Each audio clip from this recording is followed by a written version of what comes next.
what we'll do is we'll do a round table introduction.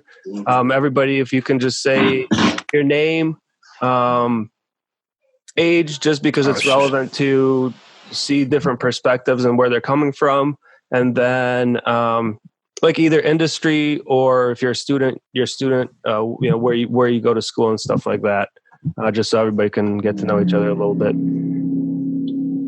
That's cool. All right. So starting with who? I'll just jump it off. My name is Dima.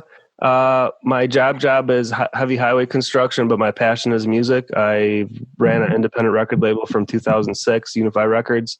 Since then, got involved with a bunch of other stuff, including New State. I love producing music, making beats, really experimental hip hop as far as beats now.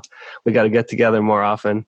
But that slowed down a lot because my fiance a couple years back started a business, Mini Classy, which is a fashion line for children, high-end streetwear.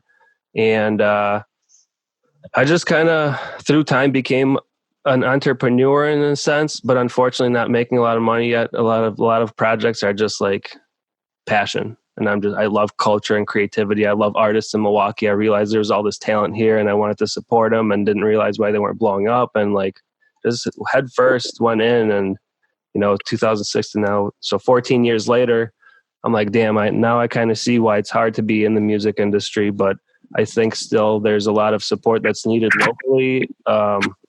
Even though it's improved a lot, but a lot of things have changed in a really good way, which is really exciting. And then everybody that I know now that's here and about to meet is, I'm sure, is awesome also. But Milwaukee really has some great people. So I'm glad to be on this call. Hell yeah, me too. I guess I'll go next. My name is Justin, aka Stin. I have many names. I am somebody who's just has a big passion for music, sort of like Dima. I have a job that pays the bills, and then I have a job that I actually really want to do, which is be involved in music and doing production and beats and just talking to people and figuring out the ins and outs of the music industry and things like that. I went from kind of being nobody to actually having a little bit of an establishment with myself just over the course of the year, just as a person and whatnot. So the New State is something that really gave me a lot of confidence, a lot of drive to be who I want to be. So I'm very thankful that I get to even be a part of this team. I know we had brought this up in the first episode of the KEE podcast, but just the fact that I had messaged Nile one time and was like, yo, we're going to work together. I'm not sure how, but we are. And then now we're working together. It's like, that shit's just crazy to me. So very happy to be here. Definitely.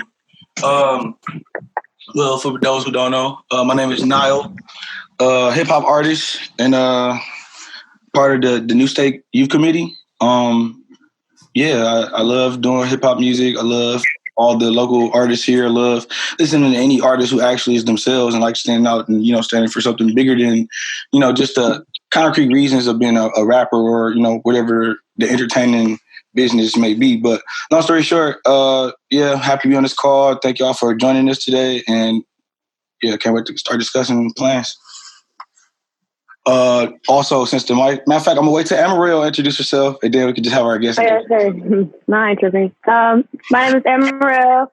I'm a singer, songwriter, musician. Not musician. I know I'm lying.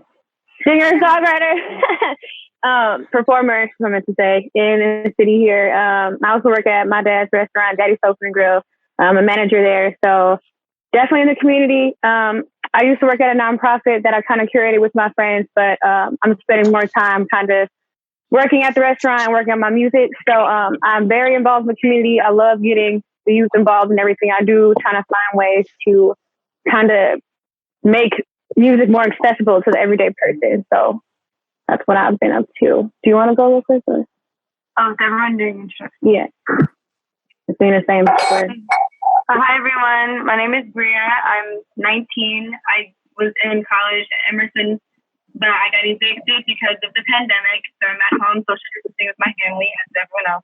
I'm currently a board member of March for Our Lives. We're an anti-gun violence organization. Started after the shooting at Parkland, happened in 2018. So a bunch of young people going on a bus, touring around the city, talking about gun violence, going on stuff like that. And I really wanted to manifest how we make an organization with a credible budget, hiring executive directors, comms directors, things like that, and really getting young voices of color, intersectional voices, diverse voices from Milwaukee and like places where we don't have lots of conversation of denormalizing gun violence and systemic issues like police brutality. That's kind of what I've been doing. But everything's on a pause because of what's going on. But hopefully we can start organizing after the pandemic eases. And instead of like focusing more on policy, but more artistic focuses, like you were saying, and like getting that like accessibility to people. Who's got with you now? My name's Stevenson. Everybody, my friends call me Trip. Special ed teacher. Had a short rap career back in like 2009. Then right now I just run like I teach, and then I run a clothing line, urban t-shirts and other things like that. This is my daughter. My name is Chezney. I'm 16 years old. I'm a junior at Rufus King High School. Dang. Yeah. I do a number of activities. I play band, first clarinet. I do tennis and softball. And then I used to do a lot of other variety of sports that I no longer do, but I still have a love for. Yeah, I think that's it. Oh, I like music too. A lot of y'all say music. I heard you freestyle. Right, Dima been talking you up. There's a third one, but maybe a rumor. We'll see. Does that leave me then? You, Fred, and yeah. Oh, And I'll go with you now too. All right. Alan Halas. I run Breaking and Entering, which is the music website here in Milwaukee. Grew up producing music, actually, when I was in high school and in college. Turned that into a college radio show, turned that into a website. Now we're a daily music website that does all sorts of stuff. Not my full-time job, but working on hopefully making it the full-time job at some point. But we do a lot of coverage of local artists, and we put on a lot of shows, and just try to be as involved in the Milwaukee music scene as we can be. You guys are great. Fire. Fred, do you want to go? Yeah. So my name is Fred, aka Fred the Black Kid. I am from Kenosha, Wisconsin, and I just started doing music. Well, I've been doing music like my entire life, doing choir and stuff, musicals and stuff like that, but never really got into like rap until like my junior year. But I started taking it seriously this past year, and really I got involved with an organization called New World Order here in Kenosha. It's a nonprofit organization that really just, tries to bring artists together. It's kind of like the New State, just in Kenosha. It's tailored for younger artists coming out of high school, going into college. It has a pretty good presence in Kenosha. And my friend Nate runs that, but I help out from time to time. Other than that, I just do music, mainly rap and like alternative hip hop, I guess. But yeah, that's basically about me. Fire. Promise. What's up, sir? What it do, man? We were just doing roundtable introductions. You're up next. Oh, it's on me? Yep. What's up, everybody? I just decided to hop in here for a second. My name is Promise, former radio personality for V100.7 at iHeartMedia. Communications major, got a degree in public relations, been involved in media and hip-hop in the city of Milwaukee and beyond for probably the last 10 plus years or so. When I'm not involved with media or hip hop, I'm also a community advocate. Do a lot of outreach, going to schools and different programs, speaking to young people. I'm also on the board for the New State. And yeah, man, just in here representing on 414 Day. Hell yeah. Oh, nigga. Excuse me. That's just a W, bro. But anyway. Now, will you have anybody else participate in your room? Yes, sir. Yes, sir. Yeah, I'm going to go ahead and kind of. All right. Hi, my name's Chris. I My profession is barbacking and serving and bartending. I rap and I produce. I used to go by YL64, but I actually ended that. And I'm going under a new alias, Micah, where I'm more focused on producing and getting back into music with a different kind of way. I'm not just rapping. I'm trying something different and opening up new doors and recording myself now. So making the magic happen. Awesome. I'll launch it off. I know we have a lot of people here, so if it could turn into a 3-hour conversation, which I would love to do, but I really appreciate everybody's time. So we'll just kind of hit high notes and key points and get through it as quickly as possible. Hey. Oh wait, no, you're going to join us too. Okay. Yeah. Just one more. I'm the last one. Okay. So my name's Aron. I am also a producer. I've been producing on and off for a couple years, actually for quite maybe like 6 years now. However, just last year is when I really got into it heavy, and started thinking more about collabing. I'm working on a project now, so I haven't branched out too much with too many different artists, but I know me and Ammorelle have done a song, and a few others. So I've been branching out a little bit more. I did a beat battle last year, the Cream City beat battle. And since that point, I've been trying to network a lot more. So that's kind of where I'm at. My day job, I'm a mailman. So good old essential, whatever. Yeah, right. Essential worker for sure. I guess. Thank you. Yeah, thank you. All right. I appreciate everybody taking the time. The reason we're all here is just a background on New State. So redevelopment project in Milwaukee on 27th and State Street, an old theater that's been abandoned for 20 years. A group of individuals came together and came up with an idea of how it can turn into this all ages music hub and theater that holds 415 capacity, has 4-business recording studio ran by Mammoth Audio, but then has a couple other studios that can be rented out. And also is space available for the nonprofit to operate with programming. The project ended up growing and expanding, buying some additional property in next to it that will end up turning into a cafe and possibly rehearsal space. And next to that is also right now a grassy lot that will turn into a pocket park with a stage and also interaction for music and activity there.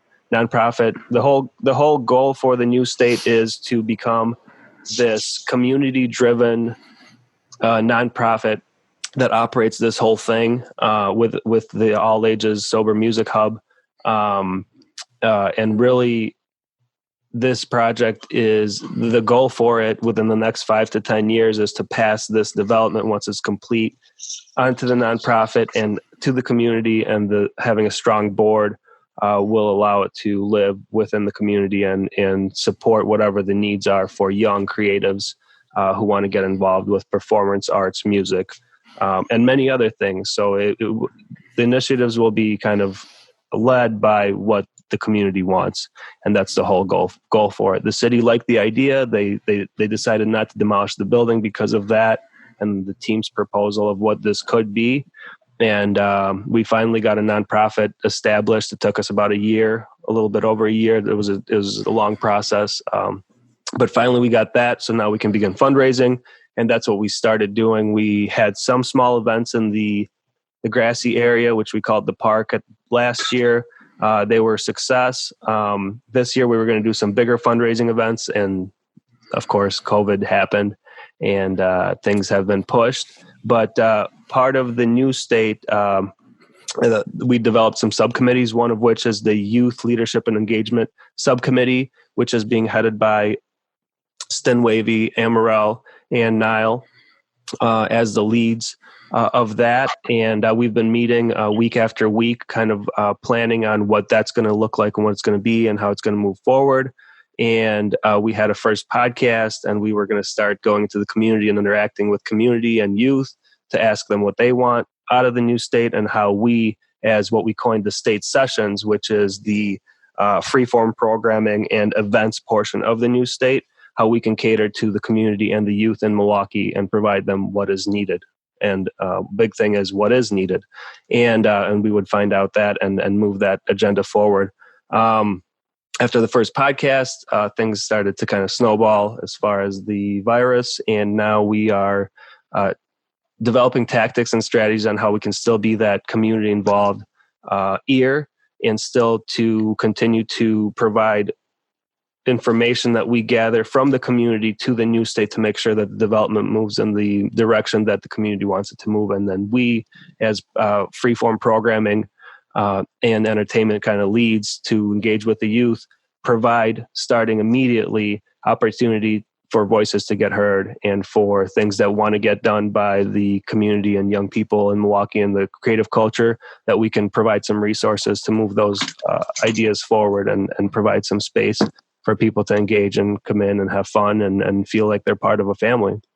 So the state sessions was formed, and the KEE, which is behind me, is really just a communication arm of the state sessions. So like right now we're talking, discussing, engaging. The KEE came from Milwaukee, and just felt like it was anything and everything Milwaukee. And so when we have conversations and engagements like this, it'll probably turn into podcasts or video segments to represent our city and our wants and voices and what we want to see out of the new state as we're building our new home for the community and the young people. So that summarizes kind of the project, the development, the team. Appreciate everybody's time here. We have a plethora of age groups and different expertise, and so what I'll pass it on to either Ammorelle, Nile, or Justin to kind of take over. We wanted to have our first conversation about current events and kind of how it's affecting the people in the Wisconsin area, and how it's affecting different age groups and also affecting different industries, and how people are surviving. Yeah, so us four have kind of discussed in the past couple of meetings we've had on how the virus and just current events in general seem to be affecting everybody, including it's hitting the entertainment industry pretty hard. And we want to get from you guys, like, how is what's going on, not necessarily just with the virus, but with just America and Wisconsin in general. Like, how is it affecting your work, your school? Like, I know, was it Brea, you got evicted from your school and you had to move back. So it's like, obviously things are kind of scurry right now. So we just want to hear from you guys, like, what's going on? So just to direct it a little more, maybe to do like a round table. So it's not Rona, I promise. It's just a cough. To everybody, and we'll just go around, and whoever wants to take the flag, run with it. Is the statement current events, and what does that statement mean to you in your life, and how does it relate to what you do on a day-to-day basis? Did one of y'all want to answer this? Like right now, what is current events? Right, both my jobs closed down. There you go. I'm going to give you the floor. Speak that sentiment. Yeah, I'm a server in a bar back at Jack's American Pub on Brady, and like they closed down for good. Well, not for good, but like completely because of the virus. And my other job only does to-go beers, so the hours are scarce because our hours are different than these. To-go beers?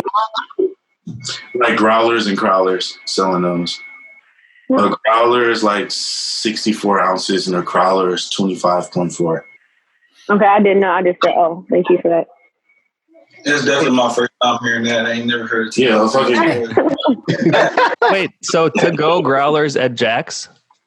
No, Indeed. It was not kept. What is that? Oh, damn.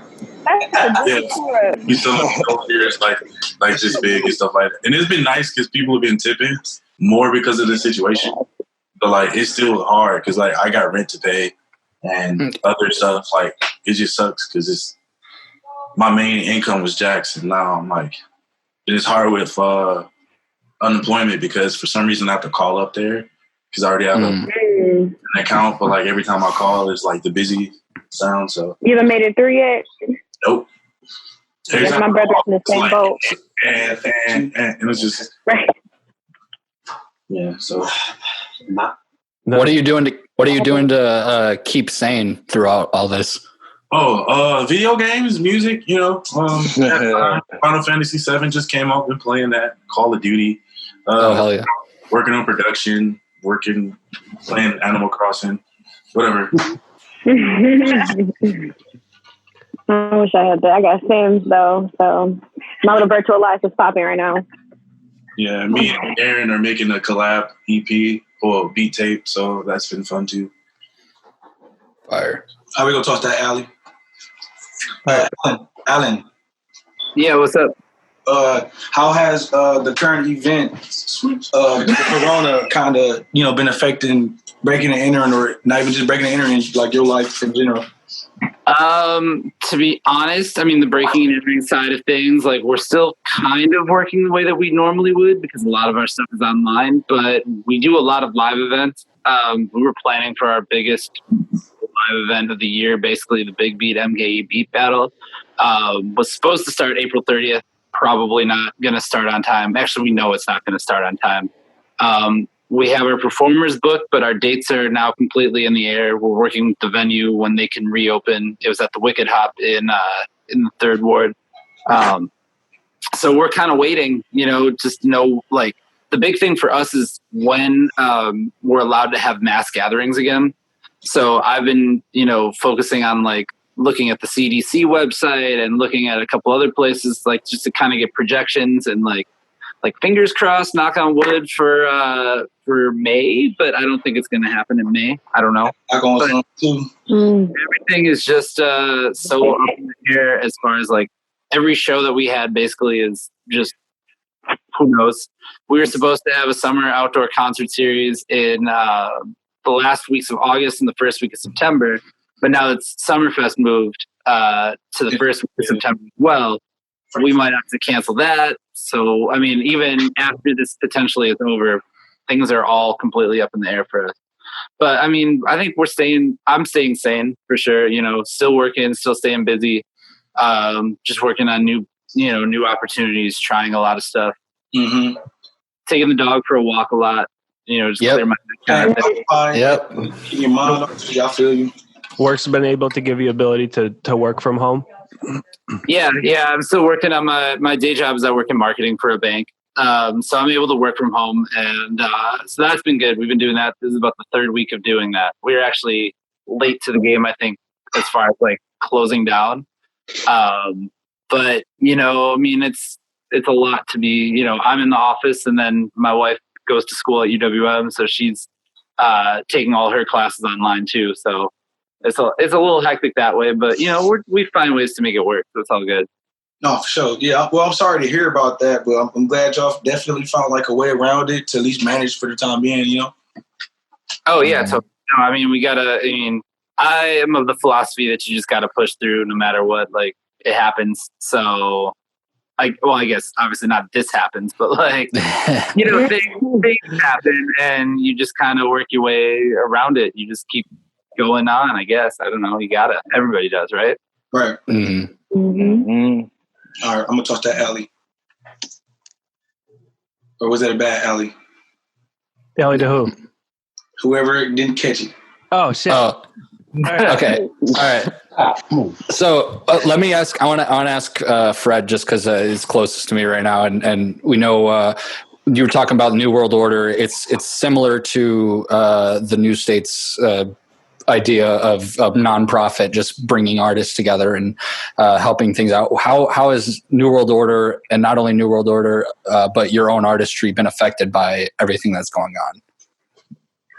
Well, like, obviously we can't do shows. We can't do pop-up events. Like, we would do, like, pop-up fashion shows, like, get together for, like, trash pickups, or, like, just to, like, help out, like, paint around like, do renovation to the spot that we're in. Can't do any of that. And so Nate actually was telling me about this little event he was going to do in Waukegan. And it was at this big warehouse with, like, a skate park in it. And it was going to be, like, a big stage. And it was going to be one of the biggest events.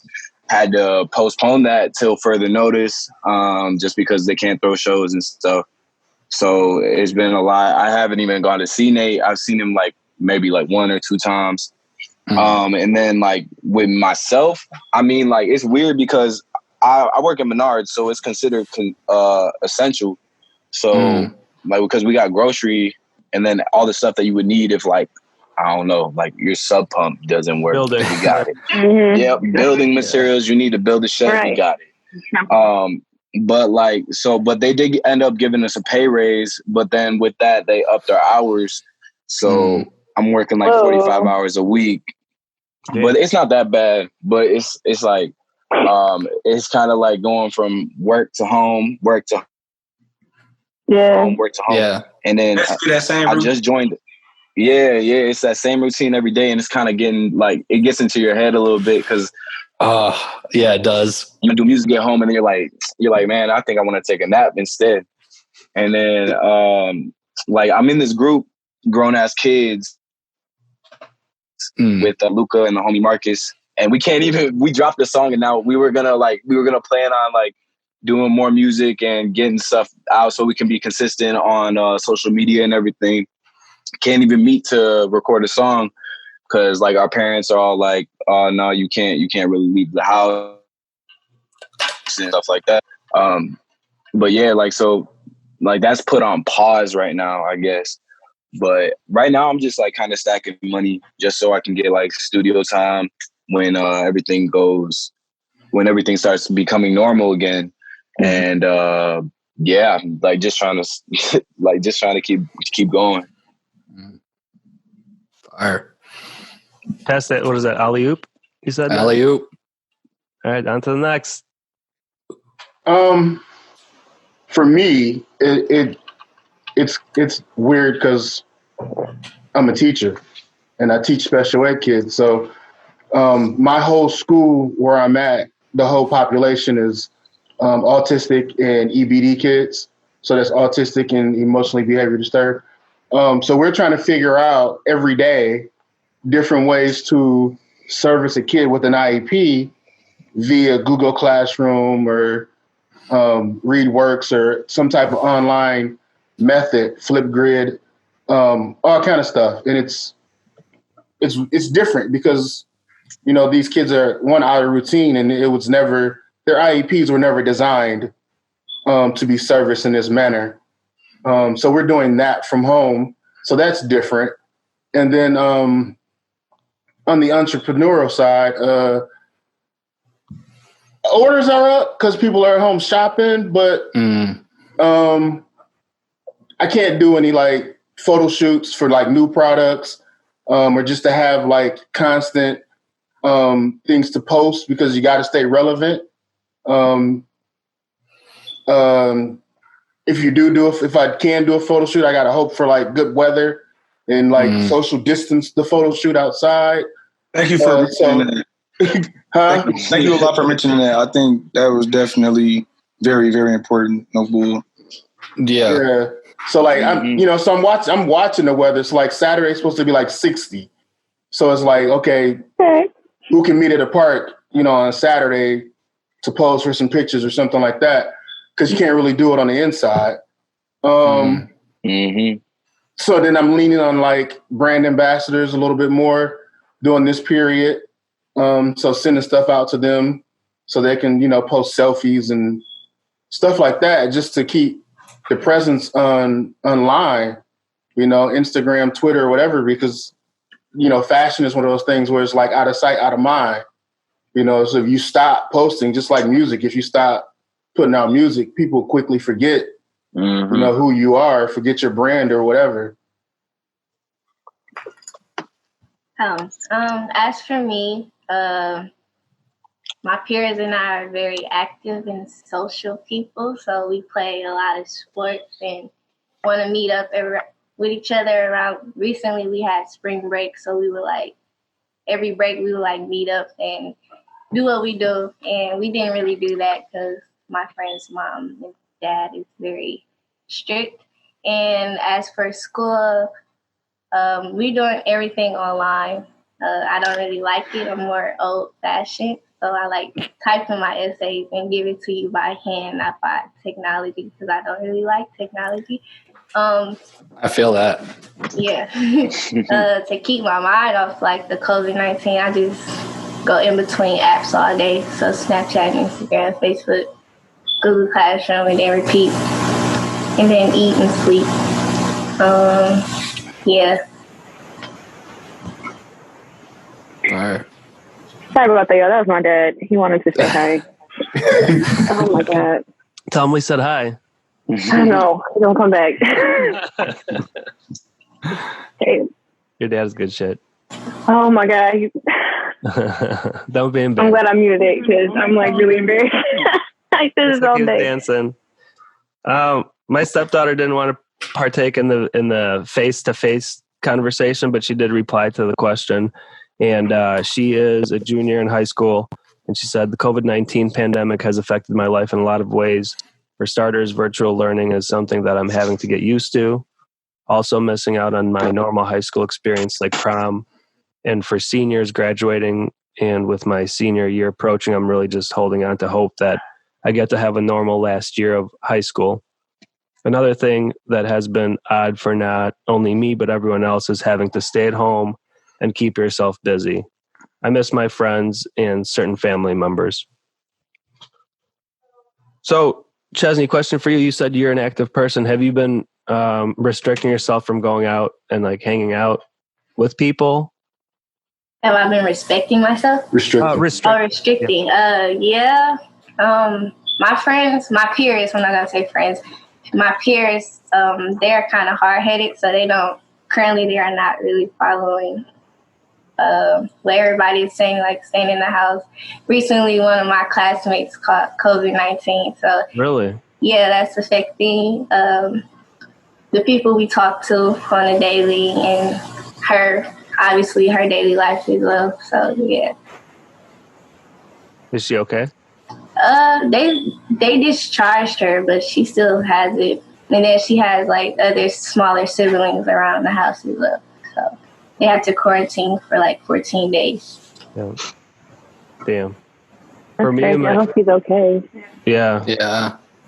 For me, heavy highway industry still moving, business as usual. The rule is, so they're doing a lot of work outside. I'm more like office, so I've been able to migrate to digital and just communicating via conferences or accessing via shared cloud to do paperwork and stuff. But the time I can spend on work has been cut, so part-time really. And the rule is if anybody in the field or a contractor or inspectors get diagnosed or go to get diagnosed, if they think they have it, then we're stopping work. And at that point, they start investigating, okay, have you had contact with? Then they go to those people, they test them. Who have you been in contact with? So everybody's doing their best to stay at home to make sure that nobody gets it, because then the work will for sure freeze up and we'll all be forced to stay at home. As far as new state, today we actually had our first virtual board meeting, which was a success, I would say. And it went off fine. But it did screw up our plans for any events this summer. We basically said we had permits put in to have 2 events. We canceled those.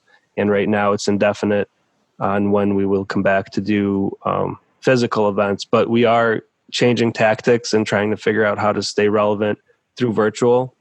So some ideas have been floating around on how can we use these tools and resources that we have to start things now, and then as things loosen up, maybe we can introduce other ways to interact. So this is one of the ways, group meetings and community chats.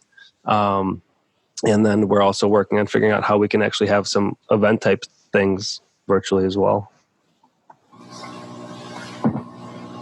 Yeah, that's the goal. I mean, so what was I have to pull it up. What was our second question we were going to ask? Well, I don't think we went all the way around. Oh, we didn't? No. Yeah, I think Promise is the last person. All right. Who didn't answer it. What about Ammorelle? Oh, no, Ammorelle's sister, Brea? No, you went. Yep.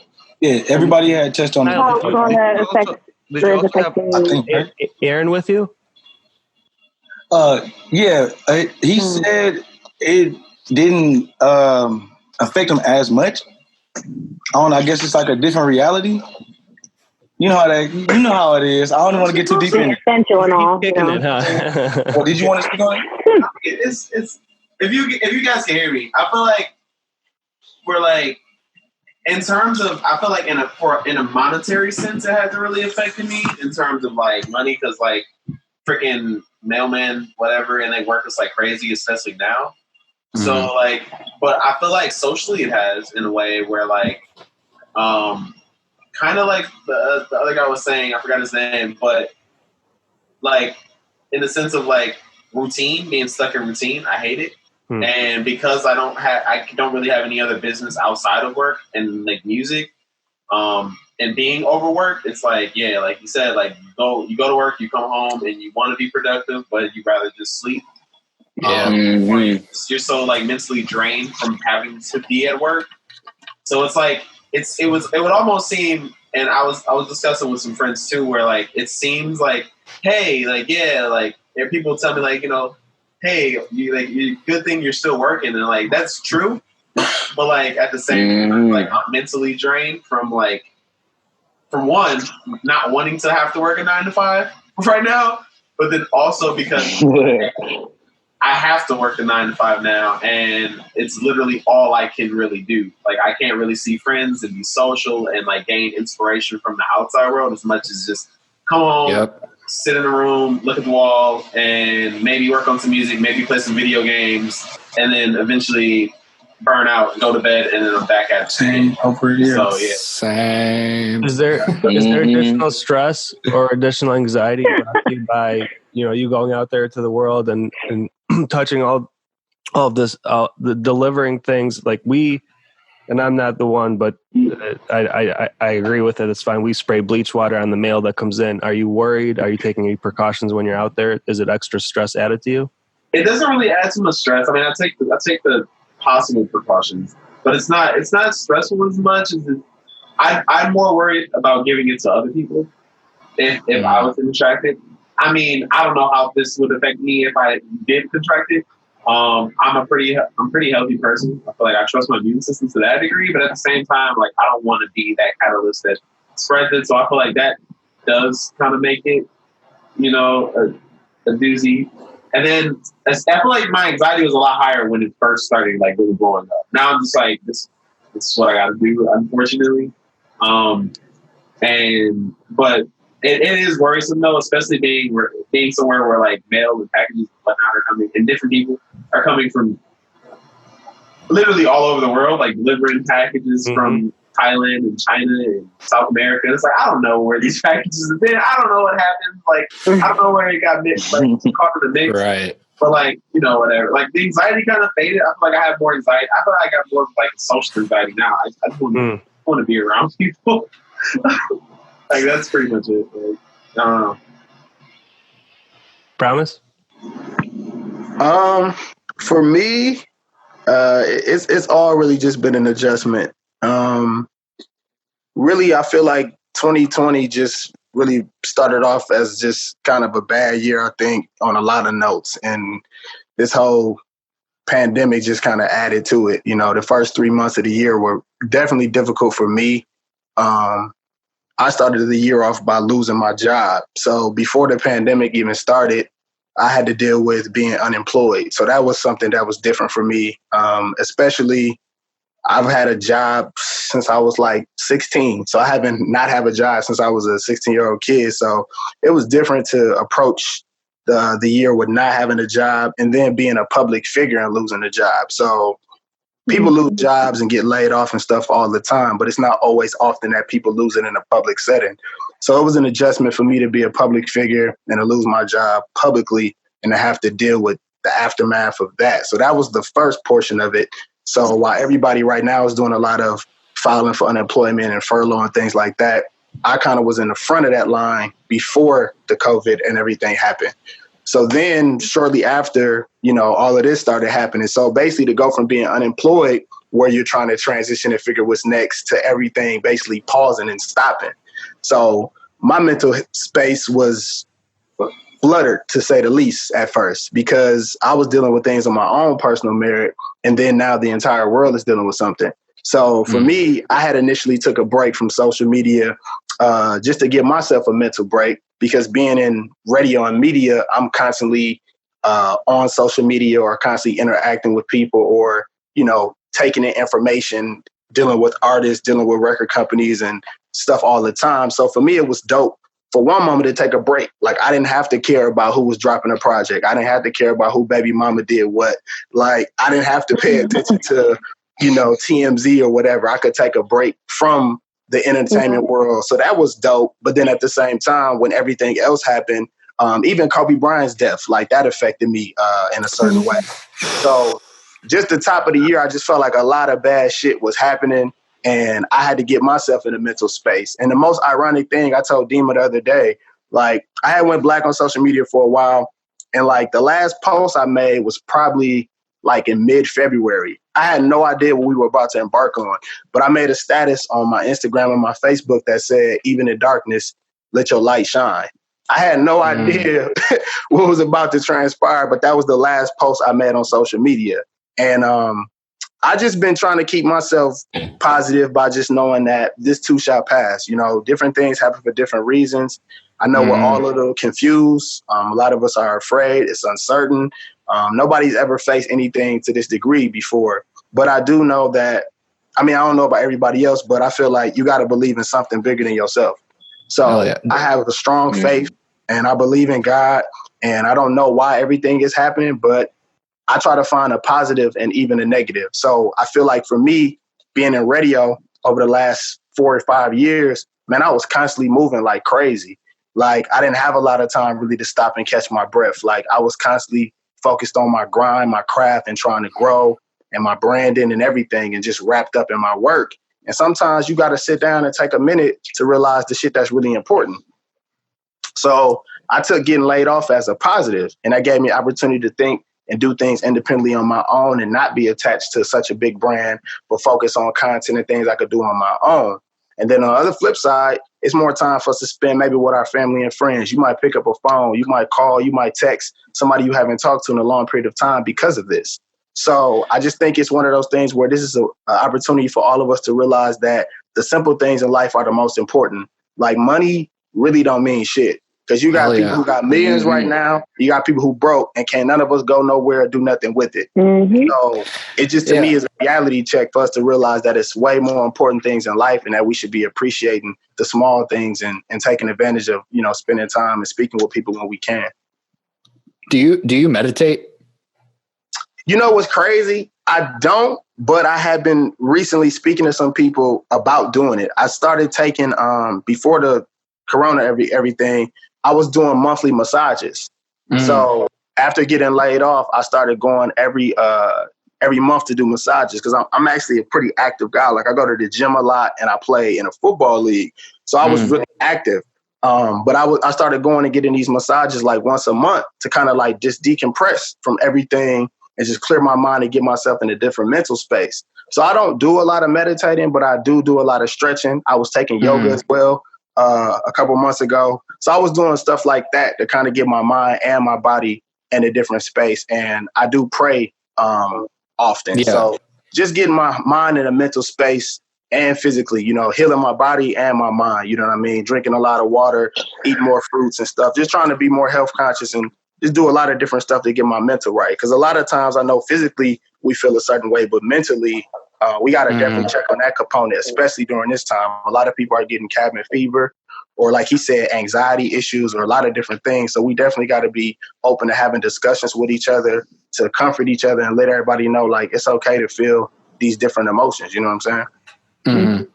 Yeah, I was just saying, because it sounds like I listen to a lot of like spiritual teachers and stuff like that, and just a lot of things you're saying are just clicking right with me. So I was like, I've been meditating for the past maybe year or so, I would say successfully, but even then it's not even like an easy thing. It's basically just focusing on my breath and just making sure I'm okay with the thoughts that come, and just kind of accepting, like what you were saying, just like taking what is, even in its ugliest, and making something out of it. For sure. You got to try to stay positive. Like, what I realized even before this, what keeps most people going in life, like, and it's weird because, like I said, the most interesting thing for me in this whole transition is the person that I've always been is I'm the person normally that people call for advice.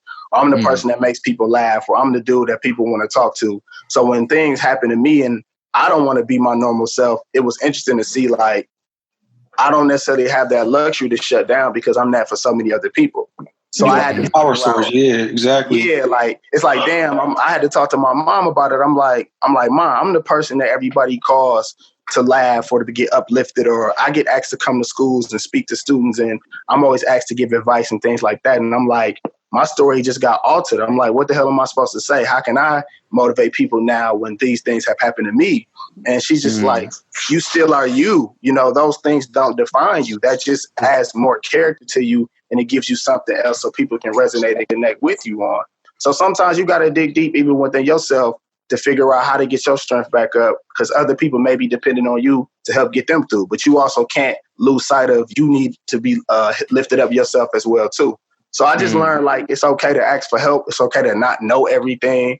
It's okay to not think you Superman all the time, especially as a black male. I know it's a lot of black males in here, and we have some of the most difficulties expressing ourselves. I say it's a lot of grown boys out here, right? It's not a lot of men in the world, because a lot of young men don't know how to deal with their emotions and their feelings when they're younger. So they become older and they have resentment and they lash out and they do a lot of different things because they don't know how to, express themselves. So if we start tapping in when they're younger and letting people know it's okay to be fragile, it's okay to be afraid, it's okay to be angry, it's okay to be sad, have these different emotions and figure out how to deal with them, then you'll have better communication, you'll have better people functioning as Unreal. You know what? That's and Dima, you remember that, right? That's the topic we covered on our Melodrama podcast, like one of the first episode 1 recorded. Episode 1, it was mental health. Yeah, we were talking about how, like, especially as like, we didn't even break it down to just black men. We're just breaking it down to males in general, that we're really usually only taught to express like 2 emotions.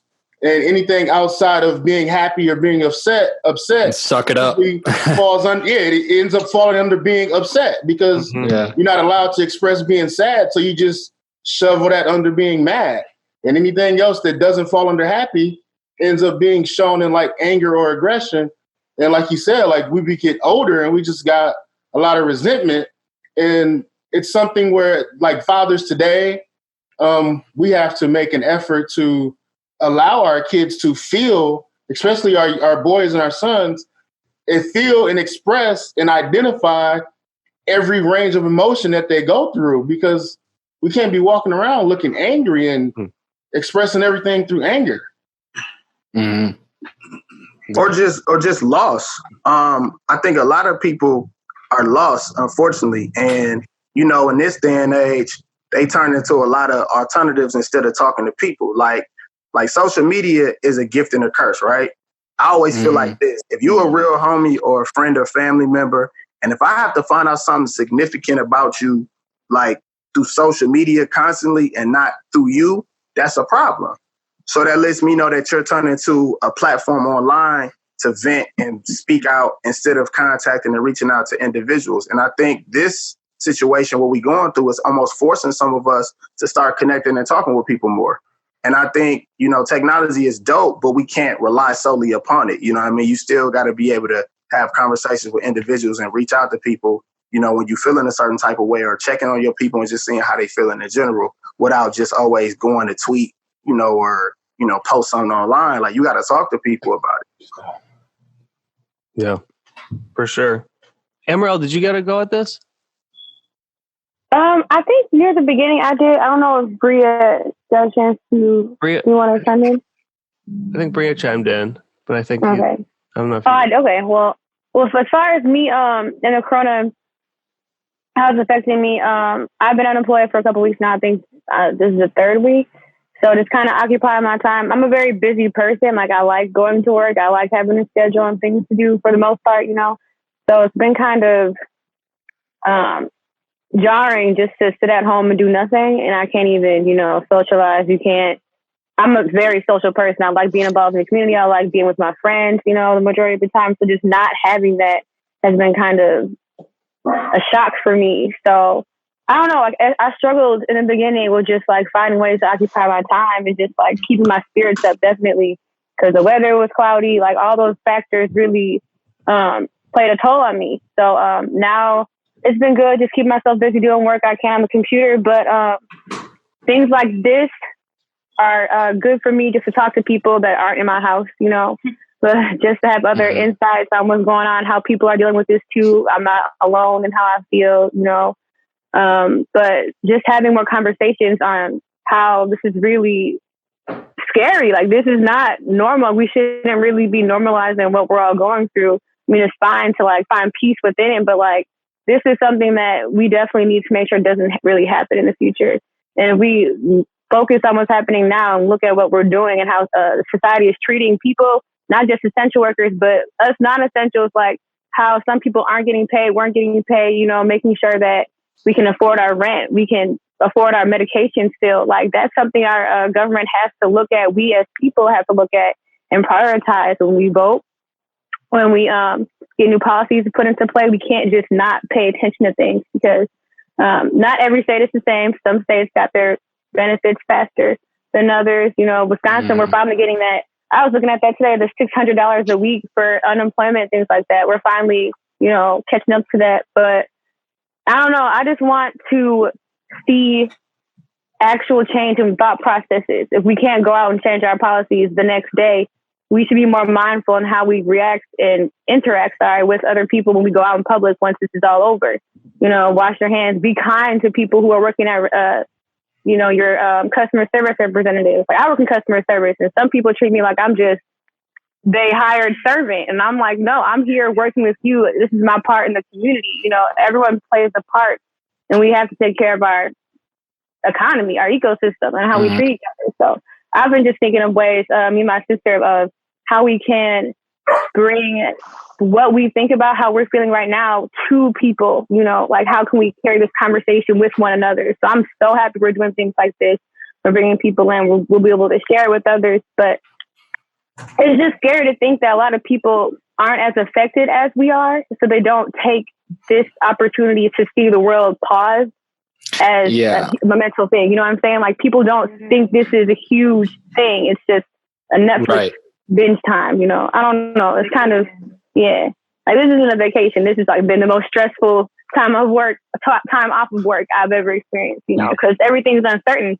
I'm moving into a new apartment, trying to, you know, figure out how I'm going to pay for those things, pay for furniture, you know what I'm saying? But I'm going through my savings, trying to pay my phone bill, my other things like that. So I don't know. I just hope that we can learn how to see each other on our own levels. Like, we are so separated by class and by job status and things like that. And now we all unemployed. We all on the couch. Now what? We're all the same, you know? Right. So hopefully we can carry that mindset after this. I think there's definitely, it definitely, in the, I guess, positive light, it brings awareness to people who probably weren't noticing the corruption of everything.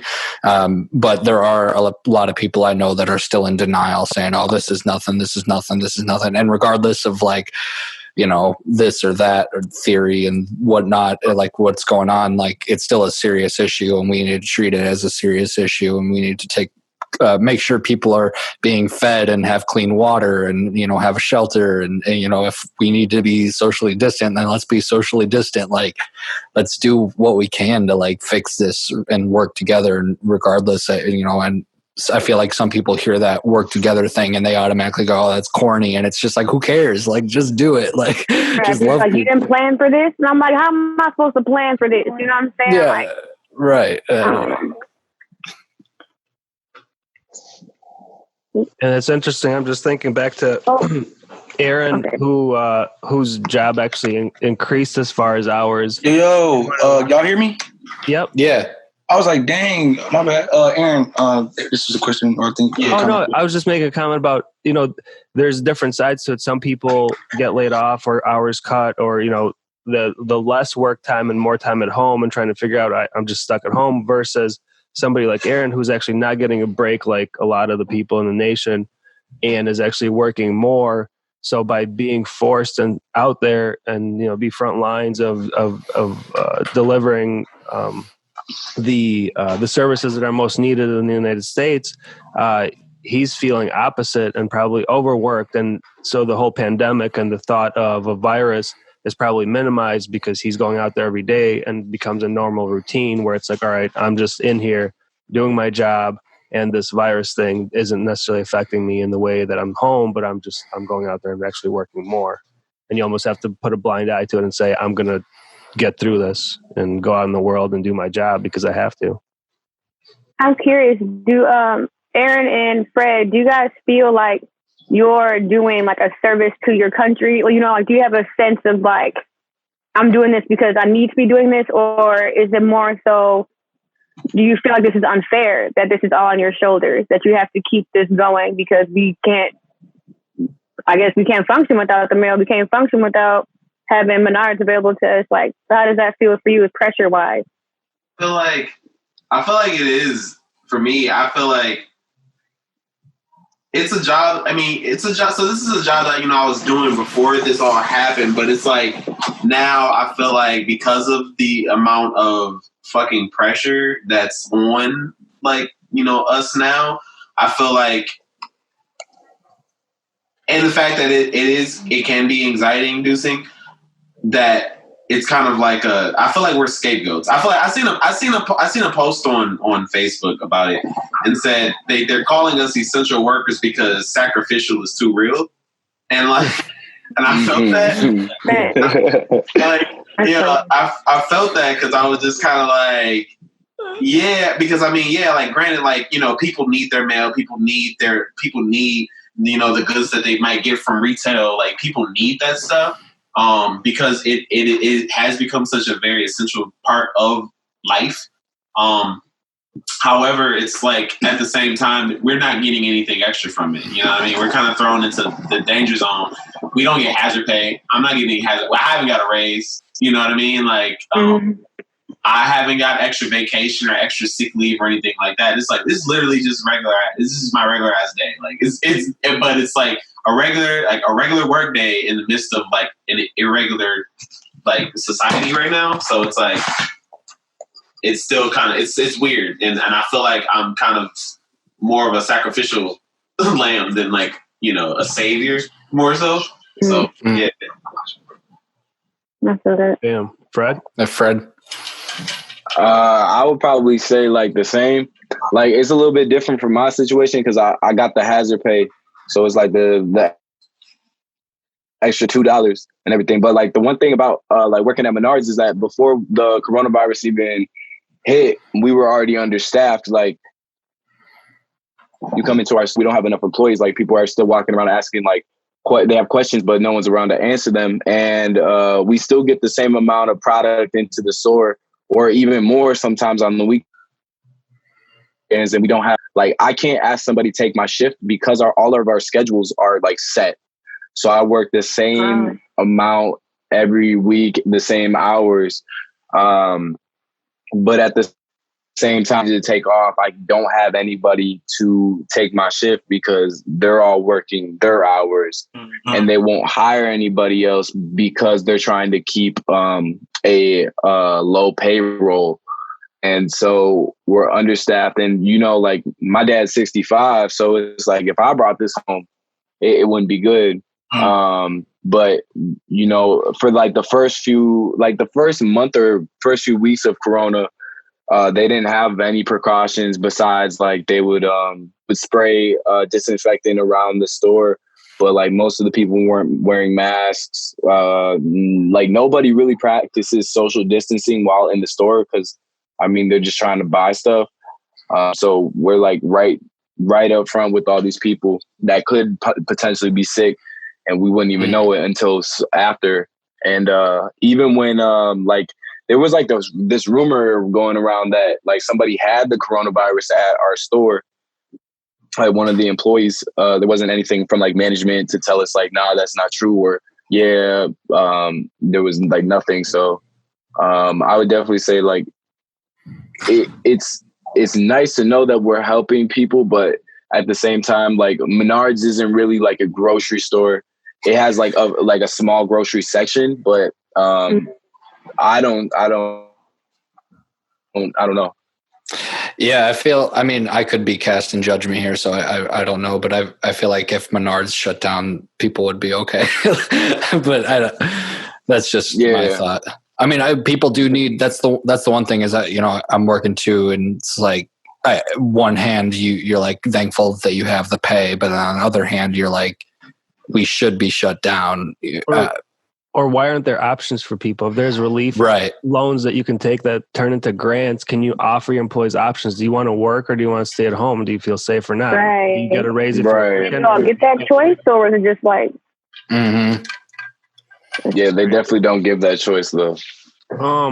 Just because we do have a larger group, instead of a couple more questions, I just kind of typed into the chat box the next couple, and we can all go around and just touch base on the different ones I'm just about to hit enter.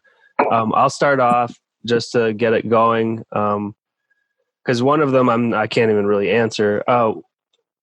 What are you doing now to make things as okay as possible? And for me, I wish I was like Promise and was drinking a lot more water. I'm drinking a lot more wine.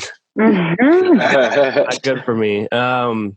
So that's increased. I'm sure addiction and alcohol use and drug use is going to skyrocket because of this in a lot of communities and a lot of people, just depression and all that other kind of stuff. It sucks. Yep.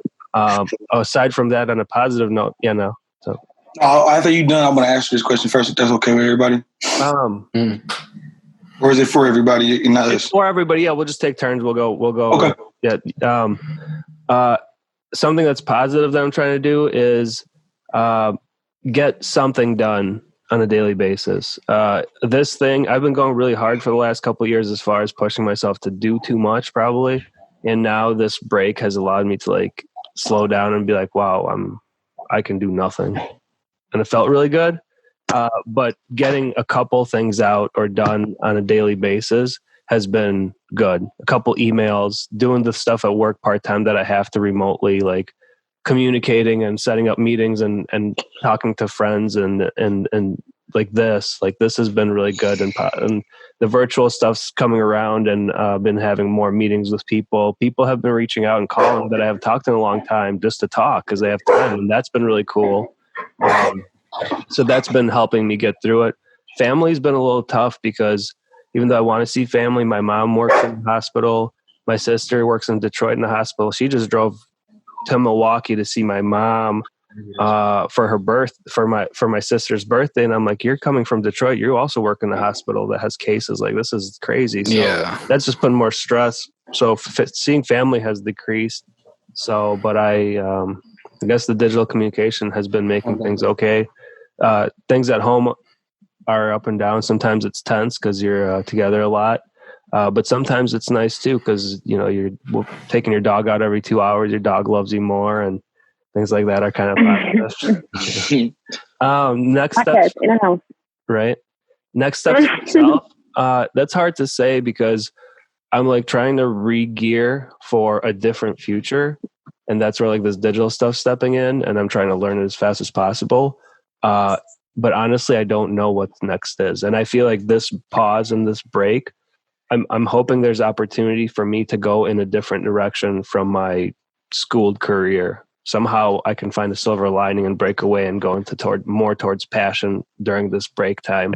And I'm hoping that could be a next step. Somehow I can start to separate myself and move my future in a different direction. And that would be fucking great. I just don't know how yet. Because everything's unfortunately about money and revenue streams. But so as far as next steps, that's, I think, an unknown and a big question mark, even though I'm looking at this as maybe an opportunity to be able to like do something bigger and next. What's next for me? It's a big question mark, and that's okay. I think that's an okay answer too. Does it align with community does it align with community, the actions and reactions? I think yes. I think I'm affected by this as much as everybody else. Maybe less so because I'm still able to work, luckily. But I'm pretty much in the boat with everybody else. So it definitely aligns with everything that's going on. I don't have any special shit that I can be happy about. What can state sessions help you with? Well, man, I'm really thankful to be part of the group, the New State group, and I'm really happy to see the state sessions form. I feel like this is currently my outlet to move that passion forward and separate that future for myself. And I'm really excited to see young individuals grow. I'm really excited to offer opportunities and resources for other people who may need or want them. I don't know what those things are, and that's another question: is what can we as New State or state sessions offer to individuals? And for me, I want to be a leader. I want to give everything I have to anybody who wants it, whatever that may be. You want to practice writing? Great. Let's have some sessions. You want to practice taking pictures or recording video? We got that. Let's go out and do that. You want to rehearse your songs? We can set up a PA system like rehearse your songs. There you go. Let's go. The tools and resources are there. I want people to express what they want to do. And with the team, I want to make those things happen for people, and especially for young people in Milwaukee, because I think there's a lot of neglect or a lot less resources given to the young people, or even sometimes young people aren't looked as part of society. They're looked at young, kids. And I think that's a fault. And I think you have to incorporate youth into society, because it will only make it stronger, because they will be next leaders anyway. All right, who's next? I guess I'll go. So what I'm doing what doing now? What are you doing to make things as okay as possible? I rush typing all weird. That's all right. So to be 100% honest, I've not been the most physically healthy. I'm drinking a lot of soda, and I'm eating a lot of junk food. However, I do take my dog out on walks, and I try to, like I was saying, meditation really helps. Listening to podcasts, comedy podcasts. I think humor is one of the best things. I know it's cheesy to say, but laughter really is the best medicine. I try to be aware of what's going on without getting lost in the hype of the news or the hype of what other people are saying and stuff. I would say that's my best answer for that. The next steps for myself, I guess, kind of just take it day by day, continue on, figure out what's, especially this would tie in with what the state sessions can help me out with, but I want to see what goes on farther with the state sessions. I feel like I can learn a lot. I have a long way to go that I really want to figure out everything. And I'm very happy to be with this whole thing. And I believe it really does align with what everybody else is doing. Like Dima was saying, everybody kind of wants to be, everybody wants to get better. Everybody wants to be a better version of themselves, especially during a pandemic. We kind of most of us want to come out the other end and be like, we did it. Like, this is good. Like, everything's fine now. Like, don't worry. And it's very stressful, but we're doing this together. I can take it from here if you guys want. Yeah, do it up. And then I can tag team, because I watched them with the. Go ahead. Okay. So kind of like Dima, I'm trying to get something done every day. From a variety of things too. Like I'm sitting in my basement. We bought a house in September. It flooded. Like the basement had a plumbing issue in December, and the whole thing was kind of a mess. Finally got it finished during all this. Like literally recarpeted the whole basement. Like little things like that. Like ways to improve, the house. Whether I'm myself. Personally, I'm more of a social drinker. So I haven't really been drinking. So I'm down, a few pounds, which is nice for once, just all sorts of little things that I can do to kind of get through this sort of thing. And I'm telling myself, look, we're going to be back to normal at some point, sometime. You know what I mean? You can't lose sight of that sort of thing. So I'm when we do come out of this, I want to be, somewhere more improved, in my life for sure. But then I'm also trying a lot of stuff that's just, whether it's different types of content for breaking and entering, or I'm learning about how to stream on Twitch, or I'm learning about just all sorts of little things that are projects that are things that sit in the back of my mind. I'm even thinking about a business opportunity that I want to possibly pursue. like all sort of stuff that's just been sitting in the back of my mind, or I just have never really had a chance to get around to, or like things that just need to get done. Like I'm trying to just knock all of that out while I can. And I think that that's my way of making it okay right now, is just like finding something that's going to be the next thing for today. And then, you know, keeps my mind off of, you know, everything else going on outside of the house or outside of here, you know? So what can the state sessions help you out with? I mean, personally, the state sessions for me is kind of like hearing all of these stories and things like that is kind of nice to be a release. But as far as like, you know, we thrive on an entertainment scene. So like, you know, learning about kids that are making music is going to be super helpful to me no matter what, you know, whether we're in a pandemic or not, because I obviously like need to know who's, you know, the next generation of artists and creatives and things like that. So, and getting involved with what they're doing. So that's how I think the state sessions can help, is letting me know like kind of who's on the horizon, who's really good, you know, next on what they want to, whatever it is that they want to pursue. Fire. Oh, who's up next? Yeah, the alley hoop. So check this out. So, everybody again. For, I guess, you know, I don't have to keep introducing myself, but I'm unemployed. I'm a hip hop artist, and long story short, I'm happy that the state sessions is having this meeting with every individual in every box, because I had an idea that I actually want to pursue with the state sessions and actually co-promoting and, you know, kind of doing that with Breaking and Entering, if this would be a nice idea for you. Excuse me, if this would be a nice idea for you. So long story short, I'm thinking about curating this like challenge like a week or two ago. So once the quarantine thing kind of really hit everybody, how was everybody kind of planning on being occupied? How was everybody kind of planning on what was next for them? So like I was saying, a lot of people was going to work. A lot of people was kind of just at home doing the same routines. And I seen a lot of people, again, like I said, doing challenges. So I want to offer this little, like a cypher challenge or something to keep the creatives and the music scene here busy, involved, and not even just like, again, like people who do music. Hopefully this can evolve and we can do something else where you know, it's like a talent show thing where we can literally have all of these people, again, like in something like this, and everybody get respected and kind of do their own thing, kind of get their little moment, you know what I'm saying? And everybody just kind of broadcast what they do, so then that way we can still network, or everybody is isolated and practicing social distancing.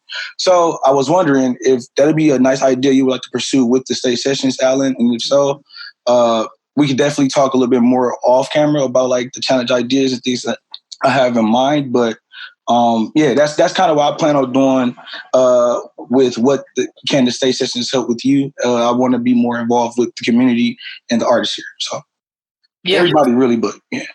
Yeah, no. I like the idea of doing like some kind of like freestyle challenge or some kind of like something like that. You know, maybe we can even find like a state sessions artist or somebody somebody that makes beats. Exactly. You know, and put out one beat and say, okay, this is your chance. Give us 16 while we're quarantined. You know. That'd be fire too. Yeah, see, look, now it's gonna storm up. You know what I'm saying, man? Hour and a half song, you know what I'm saying? Promise I would love for you to also be involved if you would love to be a part of this as a somebody who's involved with the strategic plan for the ciphers, whether it's somebody being a judge, a sponsor, whether it may be. I just want to be able to involve as many people as possible to let them know that the state sessions is for the community, because we are the community. If that makes sense. Right on. So yeah, but hashtag MKE bars. MKE bars, you know what I'm saying? Something where we get everybody talking, you know what I'm saying? Like, what are next steps? No. Honestly, like we're looking for more YouTube content, so send it our way, and we'll, you know, post it on our YouTube or whatever, something like that. We'll figure it out. Yeah, we're gonna come up with a criteria or something. We just gonna go by it. But yeah, I'm happy to know that y'all on board. I'm happy to know that was an idea that could be definitely exercised, and I'm gonna throw that alley hoop. So we'll go. Who's next? Who's next? You want to go? I think Stevenson them should speak, because I do want to hear their perspective on this question as well. All right, I guess we can call it out. I guess for me, just embracing the time at home. As Chezney said, like she has a brother as well. They're very active with sports. So Dima knows I'm usually running around with them after work. So it's like I get off work and somebody has tennis and somebody has football at the same time. And then right after football, my son does wrestling. And then Chezney does pre-college at like Alverno or something. So it's a lot of running around. But the downtime does give us a lot of time at home. So we've been doing like little cooking sessions.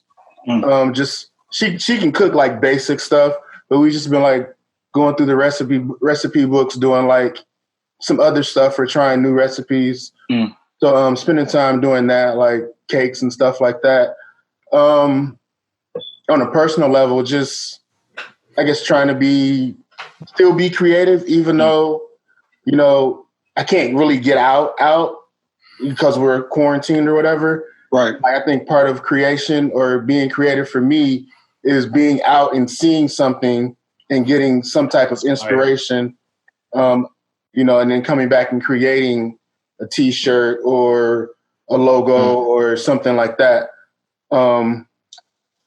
What can I get from the sessions? I didn't really come to the sessions for myself. I wanted my daughter to be involved because she's a junior. She'll be a senior. She wants to go into journalism and broadcasting. And I think it's a dope idea. Great outlet for her. Important. It's very the fact that she that's to her. That's her major. See, she's hid the fact that she does connected already. It's already working. Like 2 years.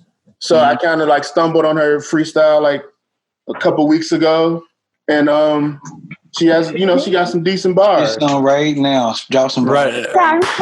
No, I ain't gonna do like that. I'm just messing with you. Not like if I wasn't here, she might, but she's not gonna rap in front of me. Like, I hope to see her cipher. It's weird to rap in front of her dad. So, like speaking of dads, where are you? What's up? What's up, Pop? Sorry. You know, just that, like, I guess embracing it as best as possible. Okay. Not trying not to stress, because I mean, stress just isn't a good thing. Things to make me feel okay as possible. I still like do the daily stuff that I did back when school was still in session. So I still wake up at the same time, eat around the same time, do things like that. I try new things like cooking and like I guess that like builds a bond out between me and my dad. And yeah, that's really good. I stay drinking water. A lot of y'all guys. Yeah. Yeah.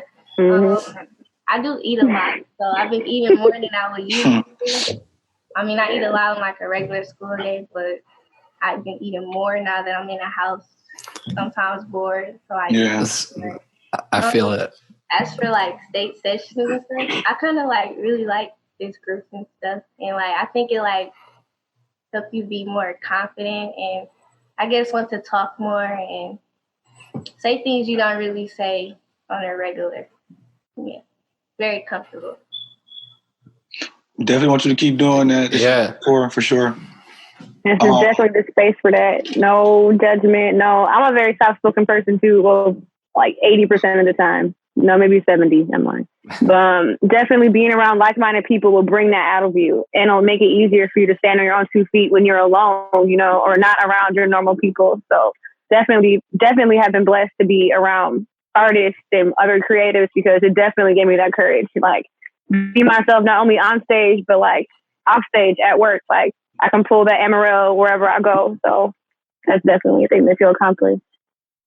And Chezney, I give you big props for keeping a regiment. It's not easy when you have the ability to get lax and kind of fall off by keeping by keeping that up, because it does mentally help to deal with some of this stuff too, to have a schedule.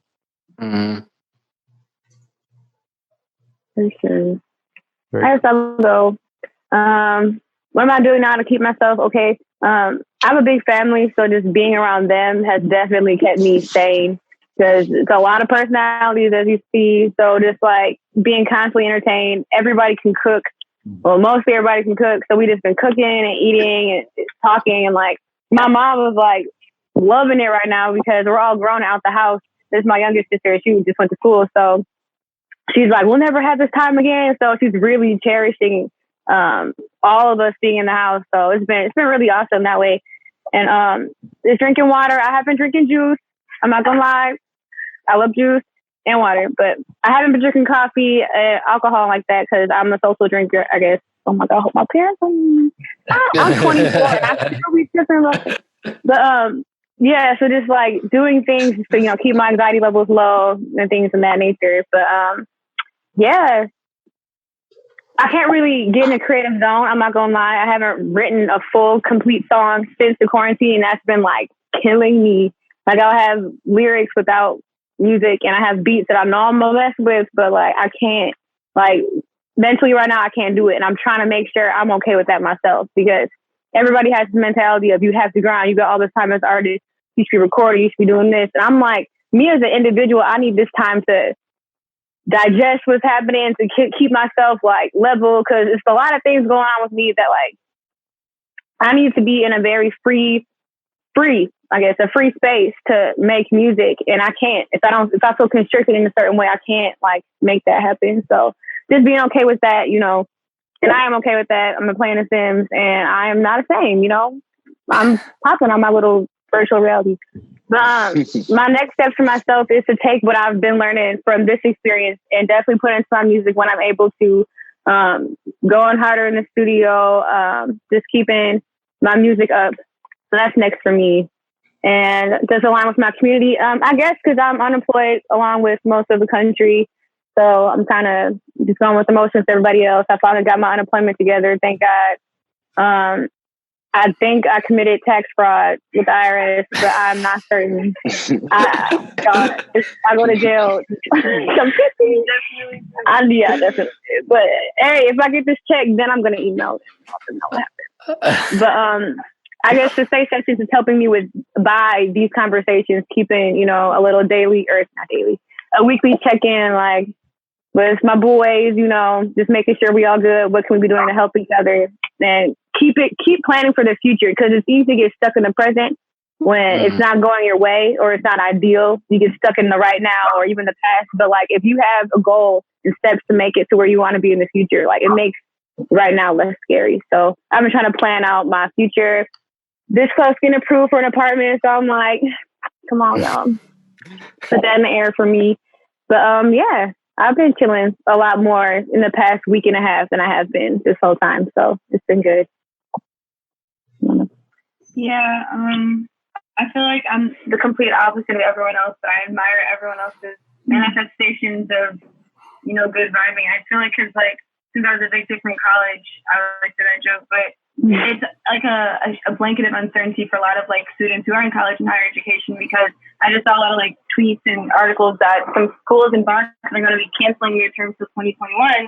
And I'm not an online school learner. I'm more of like a conscious learner in school. I bring a pencil and like a paper to class and I sit there and I absorb, because I'm not an online school learner. I can't sit in like my room and do work. I have to be in the school setting, talk to my professor, open discussions, dialogue. So I've been very like manic and like in your face about how like this is very unprecedented. And a lot of people are taking the pandemic as like vacation, like we talked before, but that is so much exploitation with it. It's like our economy is literally crashing. College students are being sent home. Like Black and brown people are the risk at the highest percentages. Like coronavirus, there's only 12% of us in this city, but around 70%.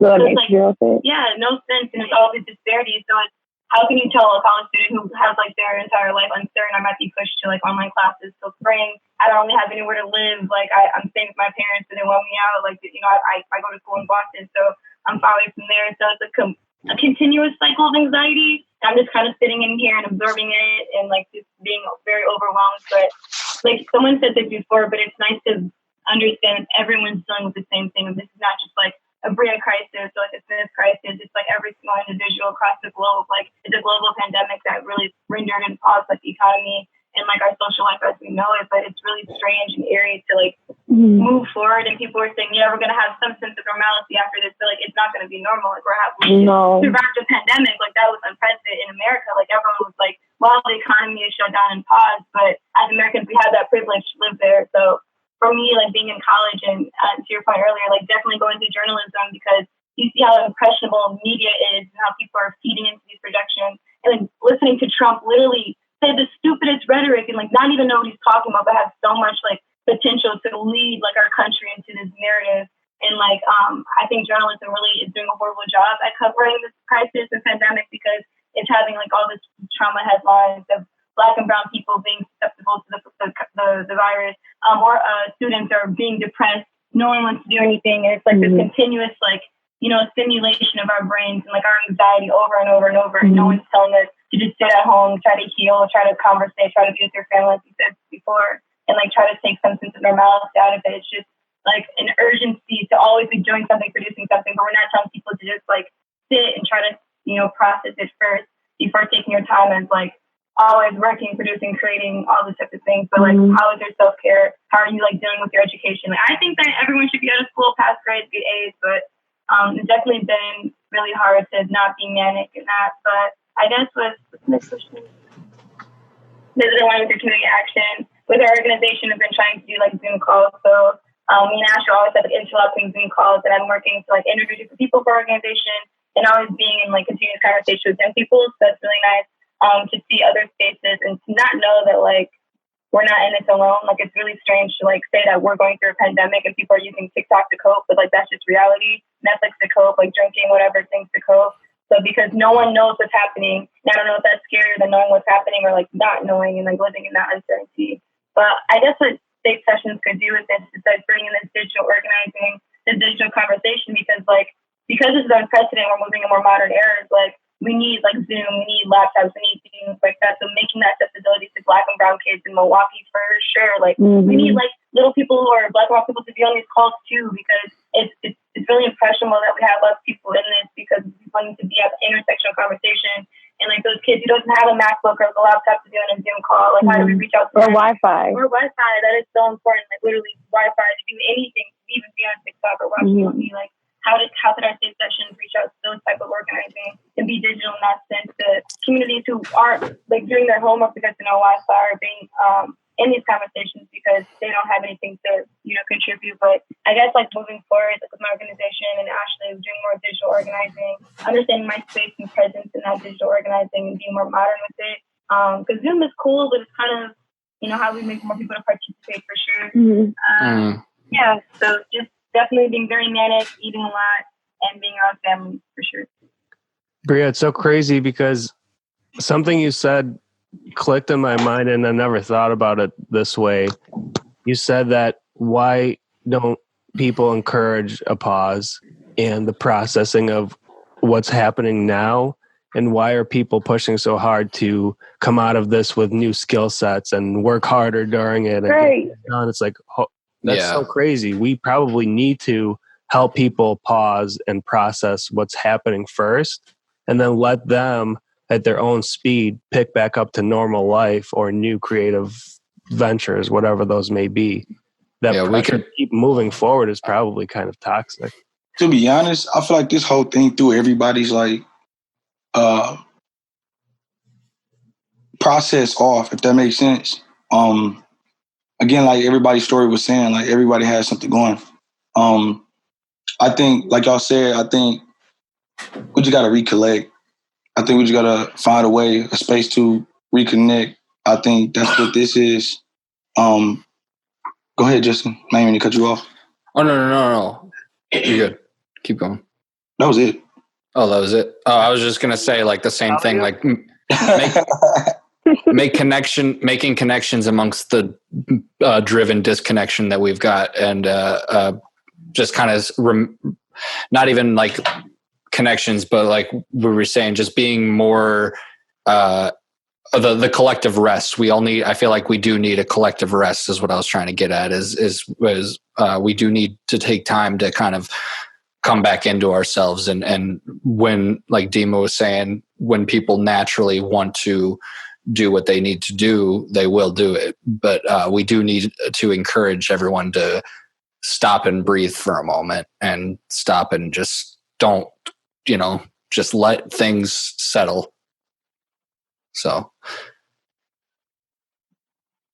Definitely. That's where I am on a wave. It's just settling. And like, I finally allowed myself to settle so I can figure out like what that next move is for myself. But if you just keep shaking yourself up like a soda, you just gonna pop.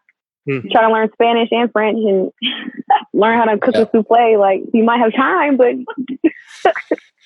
yeah. All right, so either Promise or Fred. Alan, did you go? Yeah. Okay. I went. So basically, what am I doing now to make things okay? Well, like most of us, we have more probably time than we've ever had, right? Probably more freedom time, more luxury than we normally would have. So for me, one of the things I did over the weekend was I actually sat down and went over my finances. So, that's something that probably more people probably should spend time doing, but a lot of times we caught in the hustle and bustle of life and we don't always stop to look at certain things. And not only did I sit down with my finances, but I looked at my projected income for 2020, like pre-pandemic and post-pandemic. I also looked at how I'm going to be able to strategically pay my bills for the next 3 months. I looked at the next 6 months, and then I looked at how would I get to the end of the year. So I kind of sat down and just kind of did finances. And that's something where, it isn't necessarily the funnest thing to do, but it's one of those things where it gave me somewhat of a piece to figure out kind of how I can get by and where things may get difficult. And I kind of mapped out where, when we come out of this, how I can get back to certain normal things and continue to network and do things to create revenue.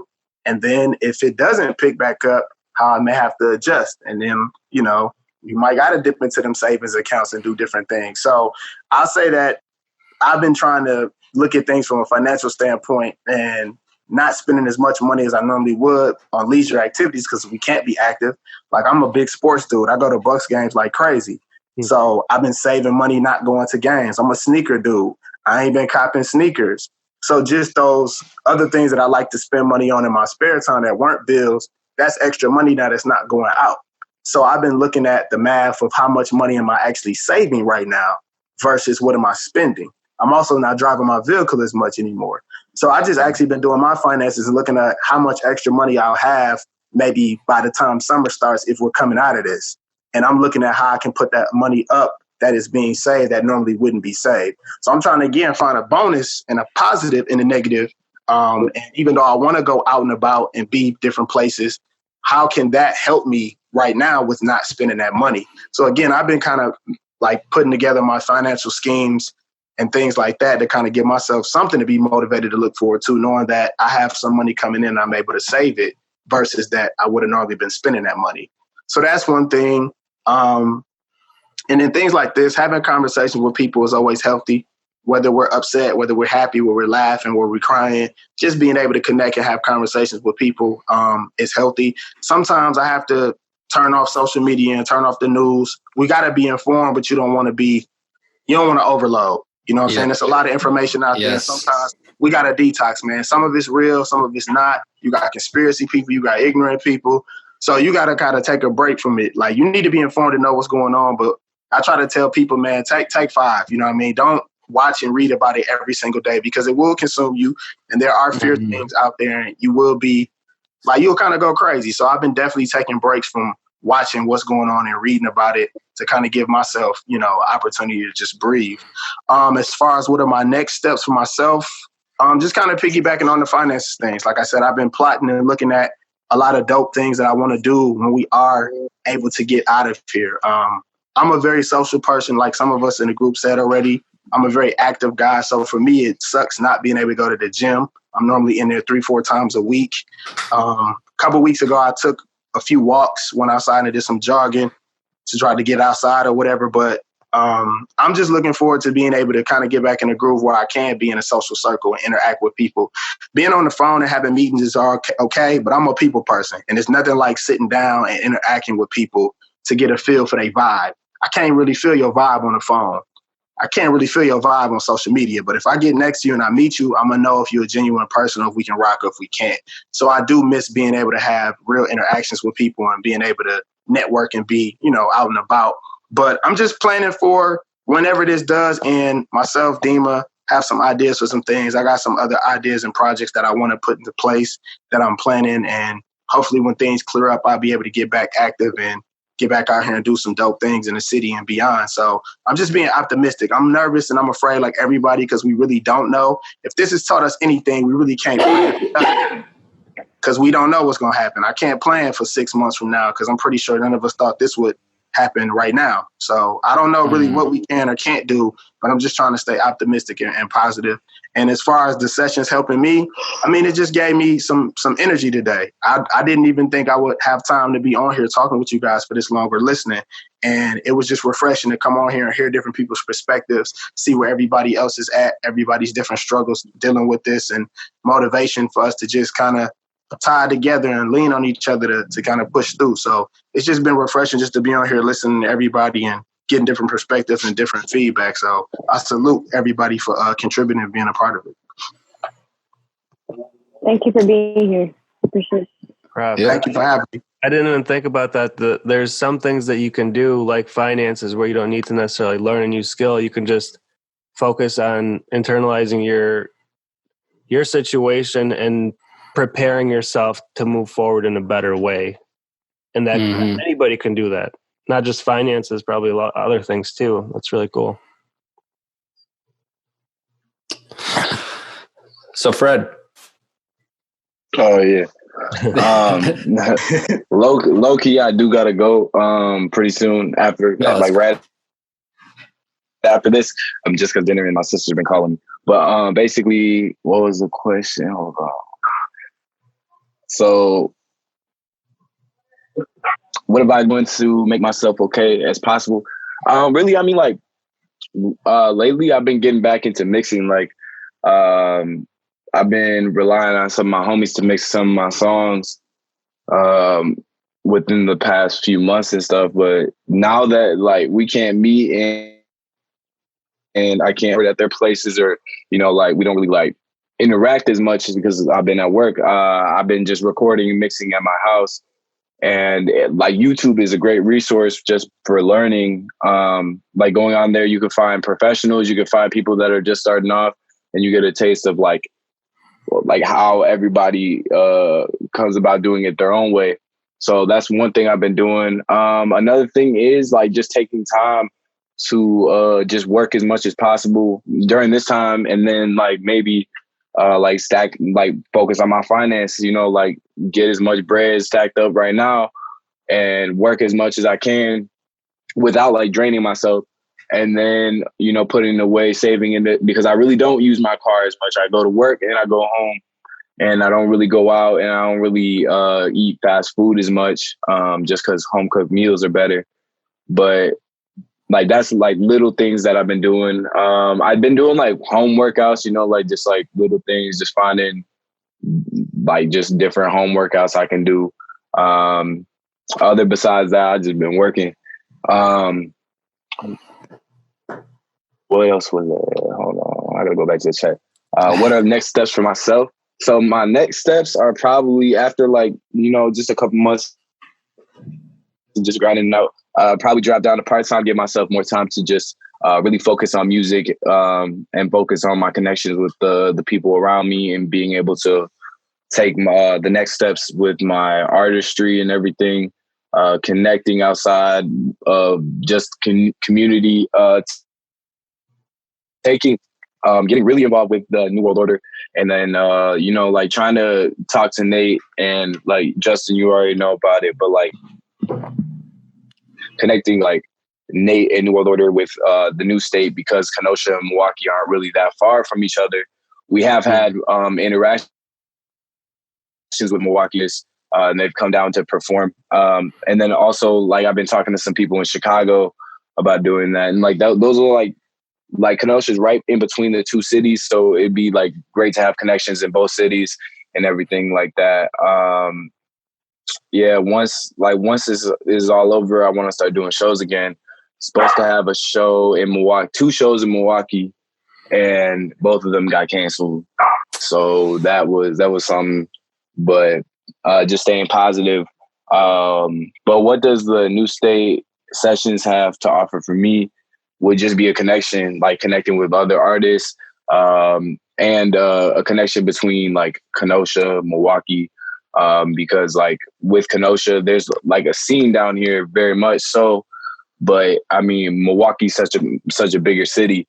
And I feel like there's a lot more opportunities and connections out there than just in Kenosha. But with everything going on here, be able to like say like if somebody from here wanted to go up to Milwaukee and like just go to a show and meet people, they would have that opportunity to do that through the New State or through any connections that y'all would have. But really, yeah, like and taking time to just like hear what everyone's perspectives on not only just the coronavirus, but how it's affecting them. It really does give me insight into like what I could be doing and like different little things that could help to just take my mind off of like the slump I'm in. So yeah, I appreciate everything. Well, we definitely, I know I've been talking about it a lot. We definitely plan on making this more than just a Milwaukee thing. It's Wisconsin. It's the whole Midwest. However big we can get, we're going to keep going, But before I know you have to dip out. Where can people find you? You can find me on Instagram. It's now for the Black Kid. And yeah, you can find me on Instagram. I use Facebook, but it's more so like just so I can talk to my family because like who uses Facebook anymore? But I also have like Twitter and Snapchat. Twitter is for the BK, and then Snapchat is Fred1432. Gotcha. Put your Instagram just in the chat so I can. Oh yeah. Type it right in the chat. I'll do the same. Yeah, I got you. It was definitely nice meeting you, my boy. Yes, sir. On the real, be safe out here, man. Definitely appreciate you joining. This first of many, man. Keep doing what you're doing. Yes. Oh yes, I definitely will. Y'all have a great, blessed night. Even though you couldn't perform in Milwaukee, we'll make something live happen very soon. Okay, same. Not physical, it'll be digital. Bless. All right, y'all. Peace. Peace. For everybody else, if everybody has either businesses or are artists or share where people can find you, either email or social media, whatever. That's my Instagram. So are we typing it into the chat or what's up? No, just out loud. So if people will be listening, can follow everybody who's participated in today's great conversation. Well, for us, actually, one of the things we did that I just redid was the menu on our website, but breakingandentering.net is the hub for everything. We're literally all over the place: Facebook, Instagram, Twitter, Snapchat, TikTok, YouTube, all of it. So breakingandentering.net is the easiest way. And then there's like a social tab and it has all of whatever link you want to hit. Awesome. You can find me Instagram, NilexNile. It's all together. So it's NilexNile. And then on Twitter, it'll be NilexNilex. So there'll be an X at the end. But yeah, the first way I spelled it without the X at the end, that's where you can find all my music streaming platforms everywhere. So on Twitter and on Instagram, I'm ugly_Micah. My SoundCloud and I think my music's still up. I can't pay for DistroKid, so I can't keep my music on Apple Music and Spotify for the moment, just because it's not essential for me to spend the little money I have. But SoundCloud is YL64 for now. Please. You can find me on Instagram.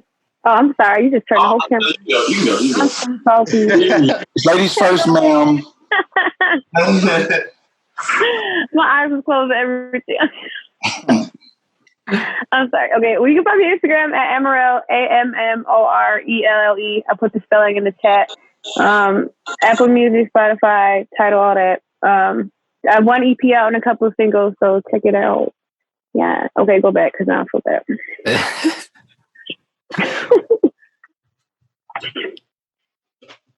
I see Promises. Stevenson, do y'all have any Instagram, social medias that y'all will be willing to, kind of auction off? Or well, I think for Chezney, I was just going to say, you should tell your friends about the state sessions, and the email is thestatesessions@gmail.com. Future conversations and community engagements like this, and eventually in a physical space, to engage youth and give you guys something to do and encourage and empower and inspire.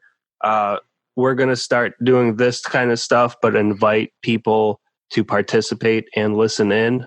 So like this type of environment and this type of session, this type of discussion, but people can come in and join and listen or engage right there and then. I want to have that happening in the near future. So the state sessions being who they are and really focused on youth, go and sign up for the email list right through there. The state sessions on Instagram and state sesh MKE on Twitter.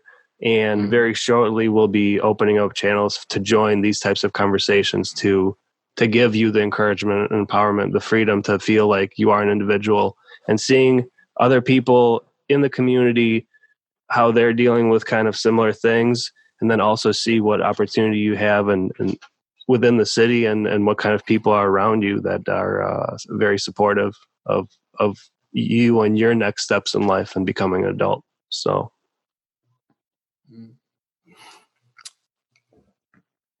All right. But I think Big Trip, you got a business. Shout it out. I would probably actually go to the podcast. There you go. IG is the Melodrama Podcast. We're on IG. You can find us on Spotify, Apple Music, YouTube. And then for the clothing line, it's BB Canes. So instead of the I, it's an A, and instead of the S, it's a Z. So it's BB King's Clothing, and that's on IG as well. Okay. Cool. I'm gonna look at it right now. Because I don't know where my phone is. Just I can look it up later. What, your Instagram? Yeah, for your clothing line, because I'm not gonna remember how to spell it.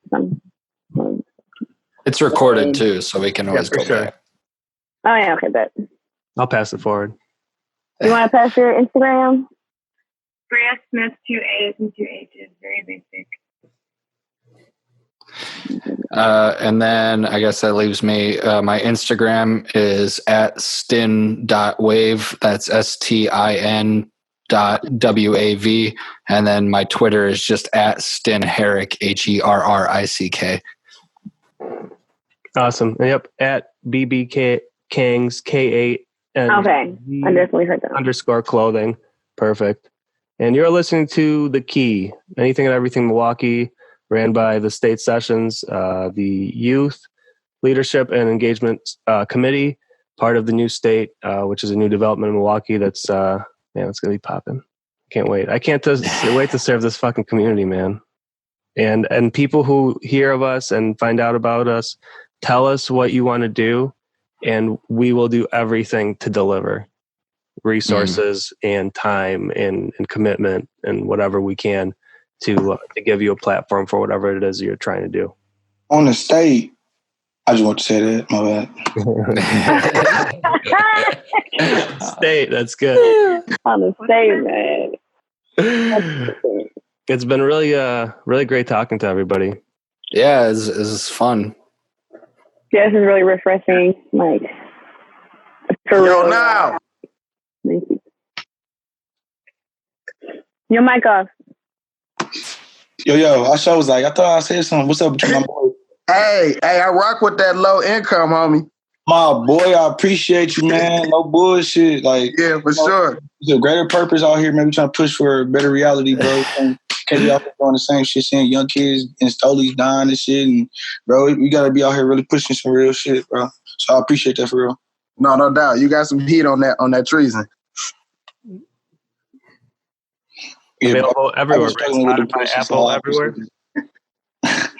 You said what, Dima? Available everywhere, Spotify, Apple. Man, available everywhere, man. Trees and Youth. If you ain't heard it, go check it out. Go P. I don't know who or what everybody's preferred like energy and stuff is, but definitely go check it out. It's a nice project, kind of covering and talking a little bit about my I guess like my come up a little and just like my, surroundings a little bit in like Milwaukee, Wisconsin. So yeah, if you definitely just want to listen to some new music or at least just find a couple of songs that you might be like, this is a mood or something, definitely check out my catalog. And this is everybody, you know what I'm saying? Sting, Ammorelle, you already know. Dima, you already, you know what I'm saying?